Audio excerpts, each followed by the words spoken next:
Seneca once wrote, "It is clear to you, I am sure, Lucilius, that no man can live a happy life, or even a supportable life, without the study of wisdom." We might ask ourselves, what do the Stoics know about being happy? Aren't they just resigned to whatever happens? Isn't a Stoic supposed to be an unfeeling, emotionless brute? These beliefs cannot be further from the truth. The Stoics were happy, they wrote about happiness, and they taught others how to be happy. In this guide, we want to pass their wisdom along. Stay with us until the end, so you don't miss any important information or key points that can help you improve step by step along the way to find true happiness. Stoicism is not about eliminating emotions. It's about minimizing negative emotions like stress, anxiety, and anger. It's not about accepting our powerlessness. It's about taking power over all that is inside our control, our attitudes, our wants, and our desires, our opinions about what has happened, and our happiness. Happiness comes from within. It is a choice. As Epictetus once said, "You can bind up my leg, but not even Zeus has the power to break my freedom of choice." Before we reveal the 11 Stoic strategies for being happy, we have to define what happiness is. The Greek word for happiness is eudaimonia, and it was considered the fruit of studying philosophy. The Stoics used it interchangeably with the flourishing life and the good life. To them, the idea of a sage or a perfect philosopher was a direction, not a destination.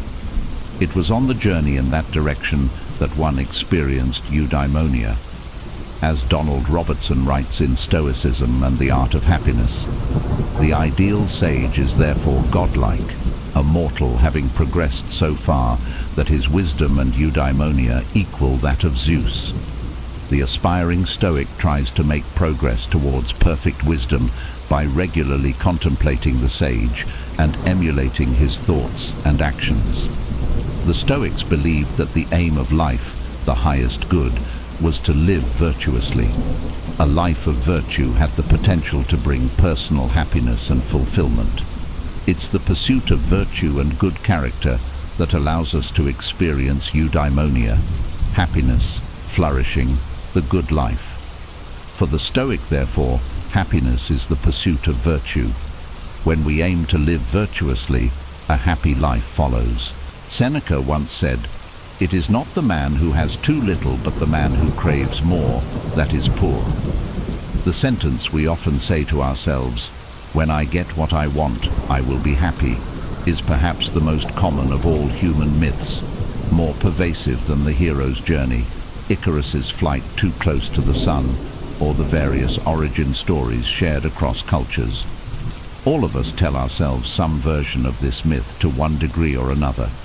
We think that when we get older and free from our parents' control, things will be better. We believe that when we get rich, famous, or powerful, all our problems will disappear. We convince ourselves that when we find the right person, we'll stop being lonely. We think that when we get what we want, we'll be happy. I'll be happy when I get the promotion.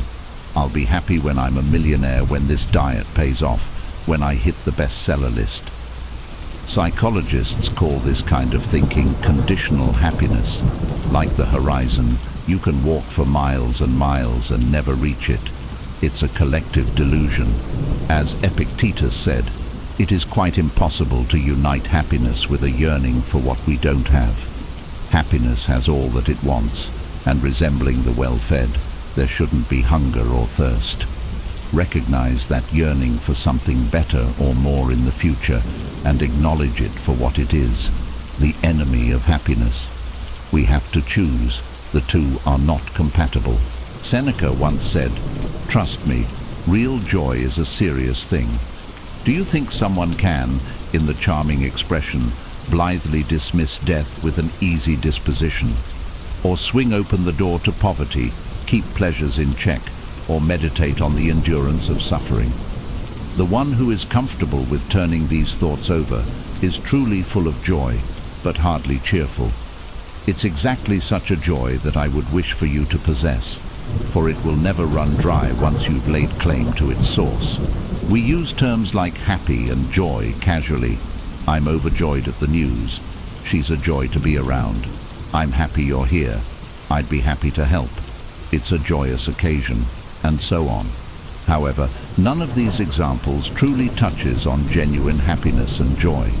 They are closer to cheer than anything else. Cheerfulness is surface level. To the Stoics, true happiness and true joy are profound states of being.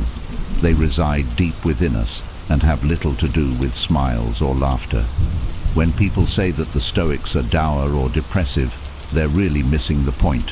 Who cares if someone is bubbly when times are good? What kind of accomplishment is that? The Stoics pursued the ability to be fully content with life. Can you bravely face what life has in store from one day to the next? Can you bounce back from every kind of adversity without losing a step? Can you be a source of strength and inspiration to others around you? The person who can do these things is truly and deeply happy. They possess a happiness that comes from purpose, excellence, and duty. The serious kind, far more serious than a smile or a chipper voice. So what are the 11 Stoic strategies for being happy? First, focus on what we can control. Epictetus once said, "The chief task in life is simply this, to identify and separate matters so that I can say clearly to myself which are externals not under my control and which have to do with the choices I actually control. Where then do I look for good and evil? Not to uncontrollable externals, but within myself to the choices that are my own." We must focus on actions, not outcomes. By doing so, we stay centered on the things we can control. Epictetus is renowned for what he termed the dichotomy of control. We can control some things and cannot control others, and our focus should be on what we can control. The Stoics understood that in life's chaos, fixating on things beyond our control leads not to happiness or success, but to great agony and despair. This is a valuable lesson for all of us. Concentrate on what we can control. Put our best efforts into the tasks before us today. Take care of the inputs and detach from the outcomes. Don't worry about what might happen later. Observe the impact this has on our happiness. Second, do good to feel good. Seneca once said, "A good character is the only guarantee of everlasting carefree happiness." Stoics say that the surest way to happiness is to seek it for others by referring to doing good, to being of service. We have to find the balance of being kind, but it's how we find happiness despite life's hardships. It is how we endured depression, wars, and so much else. We can do good and make ourselves useful. Every person we cross paths with presents us with an opportunity for kindness. They also, therefore, present us with an opportunity to find happiness. As Marcus Aurelius said, "The fruit of this life is a good character and acts for the common good." The answer is straightforward. If we want to feel better today, if we want to find a bright spot in this dark landscape of uncertainty and fear, the solution is simple. Do good and help others. Be of service. Think less of our problems and try to help others with theirs. We'll be amazed at the happiness this brings, to us and to them. Third, journaling. Blaise Pascal suggested that behind most human activity lies a desire to escape boredom and self-awareness. He noted that people go to great lengths to avoid even a few moments of solitude.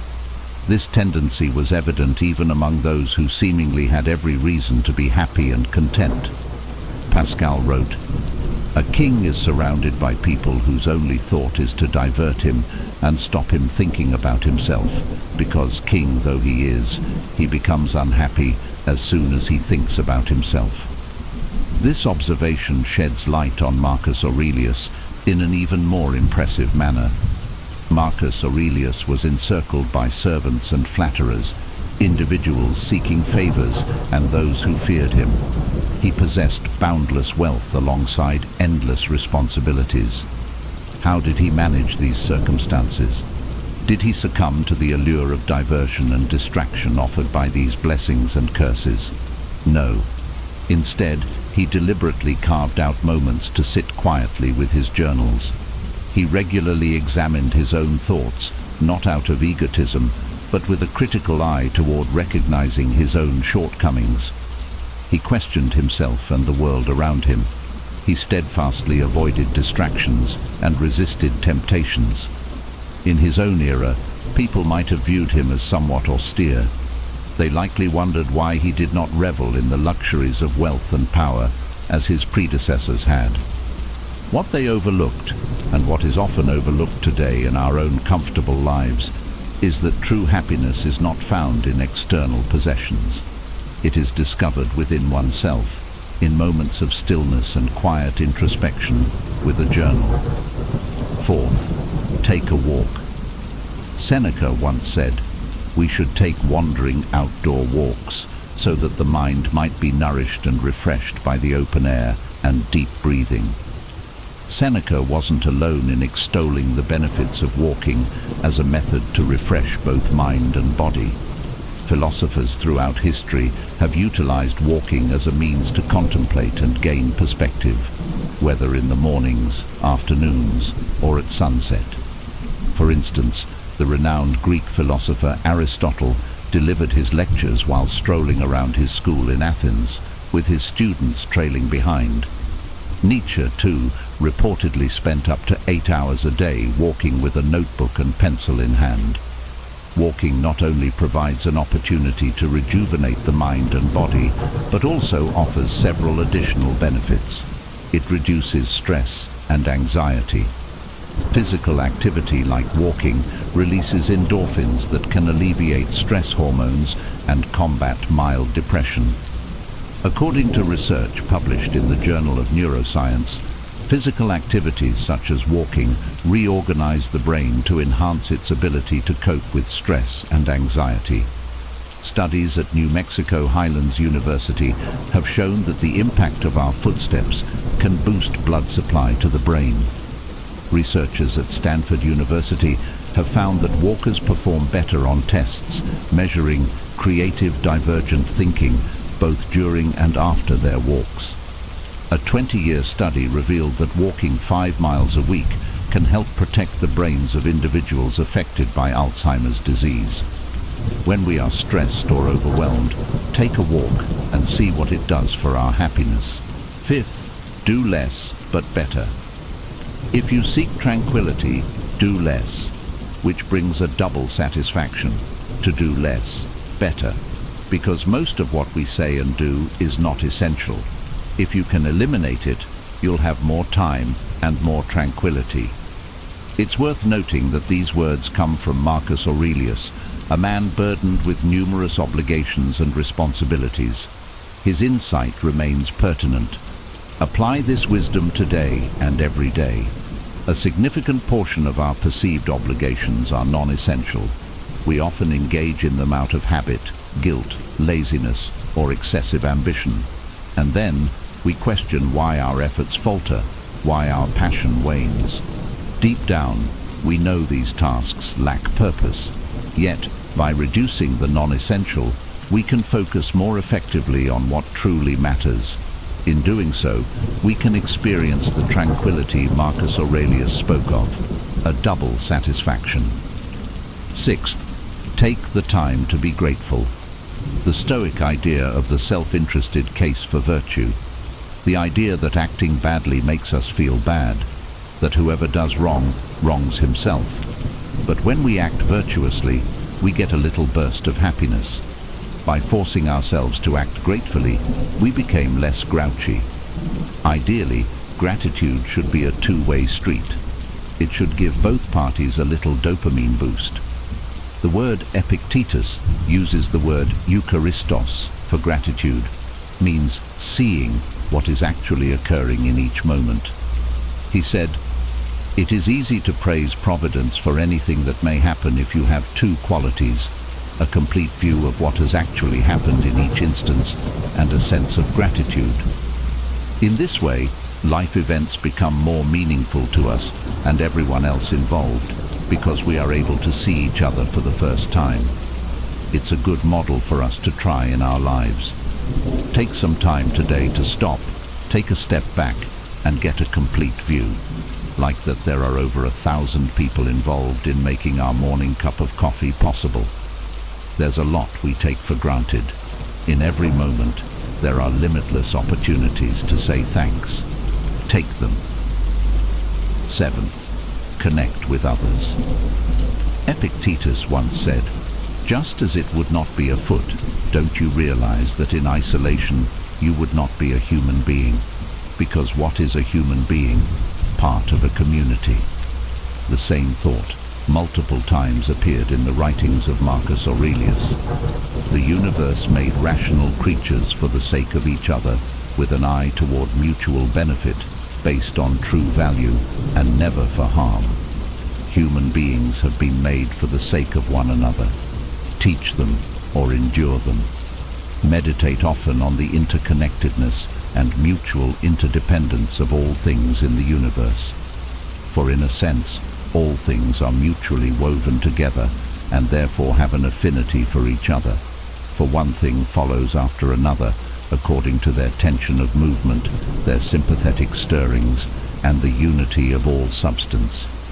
While Stoicism emphasizes independence, moral integrity, and inner strength, it's crucial not to misconstrue these principles as a justification for isolation or loneliness. As social creatures, we thrive on community, friendship, and connection, regardless of whether we lean introverted or extroverted. In 5 distinct studies, researchers encouraged introverted individuals to act extroverted. They discovered a significant overestimation of the negative effects and self-consciousness associated with extroverted behavior, alongside a marked underestimation of the boost in mood and happiness following social interactions. A thought-provoking study from the Journal of Experimental Psychology, conducted by a team of behavioral psychologists, validated their hypothesis that initiating a conversation with a stranger positively impacts the initiator's mood and well-being. Unexpectedly, they also found that the person approached was similarly uplifted. This preference for solitude often stems from underestimating others' interest in connecting, which prevents people from realizing the true benefits of social interaction. The joy of connection appears to be contagious, concluded the researchers. It's intuitive. Human beings are wired for social interaction. The absence of connection is as detrimental to our happiness and well-being as substances like cigarettes or alcohol. It clouds our minds, strains our relationships, and weakens our society. We should step beyond our comfort zone, engage with others and forge bonds. We'll emerge with a renewed spirit, guaranteed. 8th, do strenuous exercises. 2 decades prior to the current resurgence of Stoicism, philosophical writer and musician Sharon Lebel translated Epictetus's teachings in The Art of Living, the classical manual on virtue, happiness, and effectiveness. In this work, Lebel offers nearly 100 lessons based on Epictetus's handbook. As previously discussed, Epictetus emphasized that our primary task in life is to distinguish between what we can control and what we cannot, then concentrate our efforts on making the right choices regarding what is within our power.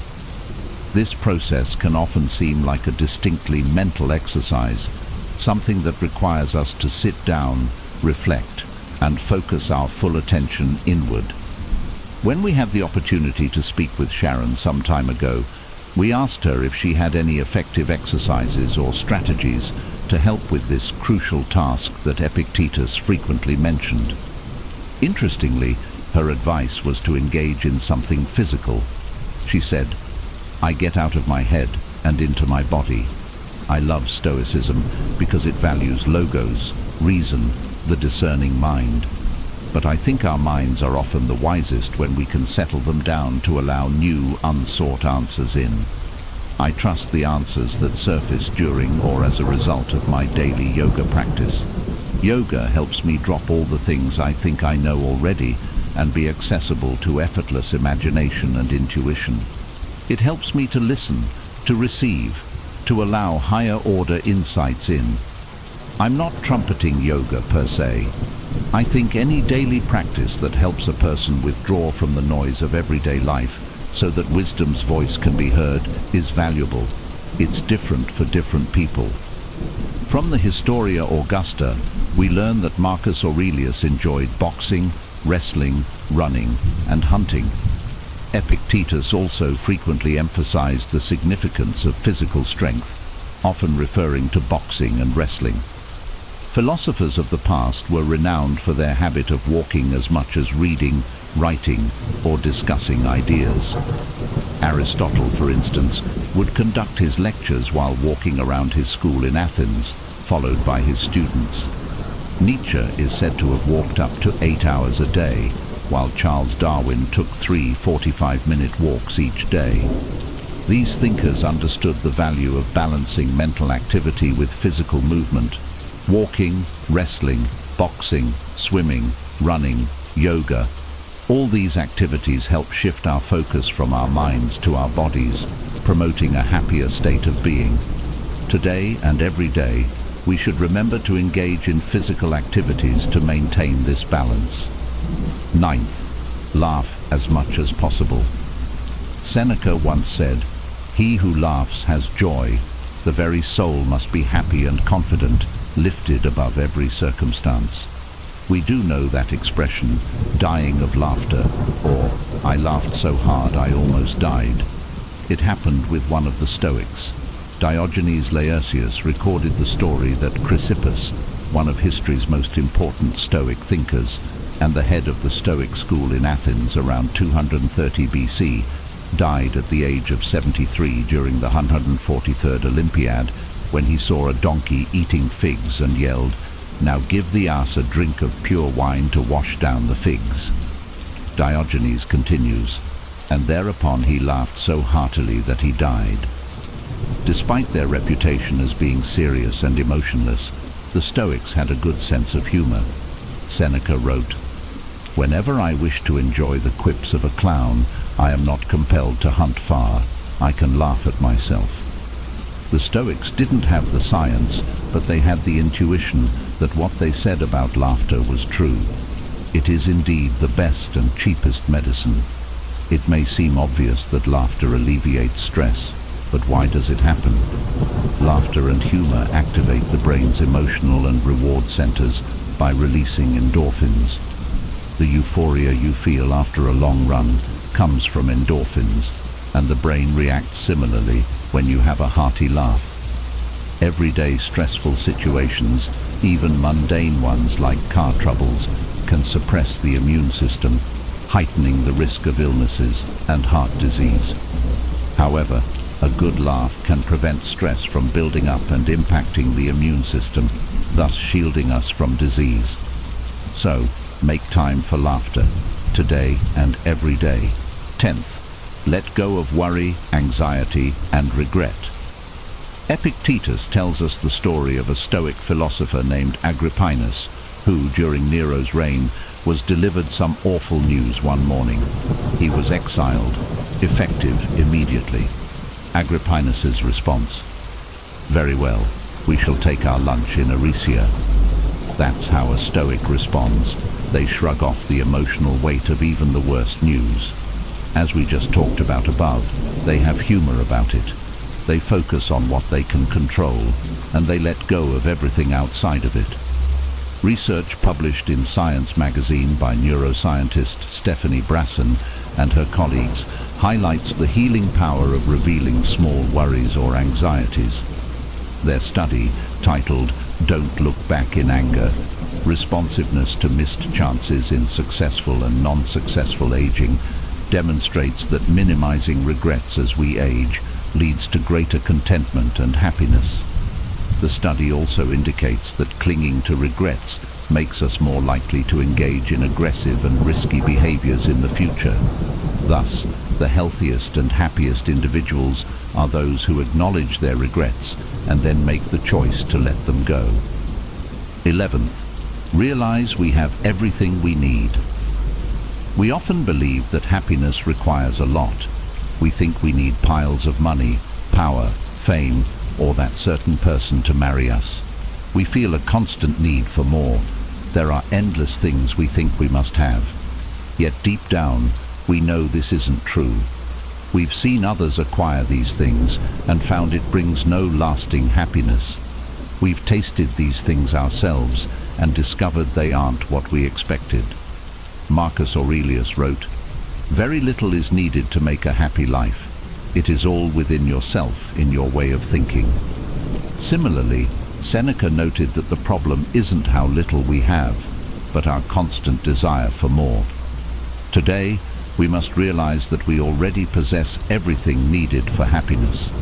We are already rich, with the incredible power to determine our own needs and desires, the ability to say, enough. The happy life isn't determined by external things. As the Stoics said, no amount is sufficient for someone who feels they have too little. However, the person who can be grateful and direct their thoughts towards the good in life will be happy in any situation. That's all we need for a happy life. We can seize it if we truly want to.